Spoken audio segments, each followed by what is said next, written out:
বাংলাদেশ জামায়াত ইসলামের আমির ডক্টর শফিকুর রহমানের x account হ্যাকের বিষয়টি ডিবি খতিয়ে দেখছে বলে জানিয়েছেন সংস্থাটির সাইবার ক্রাইম ইউনিটের জয়েন্ট কমিশনার সৈয়দ হারুনার রশিদ। আজ রবিবার ১ ফেব্রুয়ারি এ কথা জানান তিনি। সাইবার ক্রাইম ইউনিটের জয়েন্ট কমিশনার সৈয়দ হারুনার রশিদ বলেন, ডক্টর শফিকুর রহমানের বিষয়টি গুরুত্বের সঙ্গে খতিয়ে দেখছে ডিবি। এখন দেখা হচ্ছে এটি সত্যি হ্যাক হয়েছে কিনা। যদি হ্যাক হয়ে থাকে তাহলে কারা এবং কিভাবে হ্যাক করেছে তা তদন্ত করা হবে।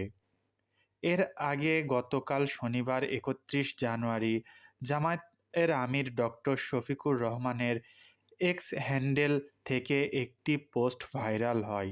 সেই পোস্ট তিনি নারী বিদ্বেষী মন্তব্য করেছেন বলে অভিযোগ উঠেছে।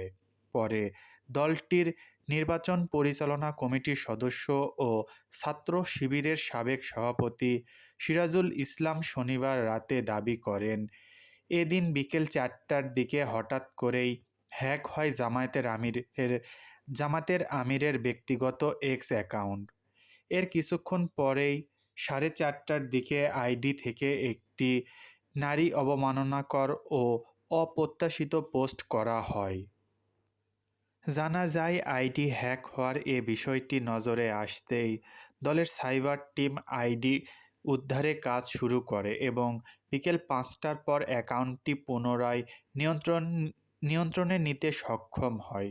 সিরাজুল ইসলাম জানান, দ্রুততম সময়ে বিতর্কিত পোস্টটি সরিয়ে ফেলা হলেও তৎক্ষণাৎ বিভিন্ন প্ল্যাটফর্মে তা নিয়ে অপপ্রচার শুরু হয়।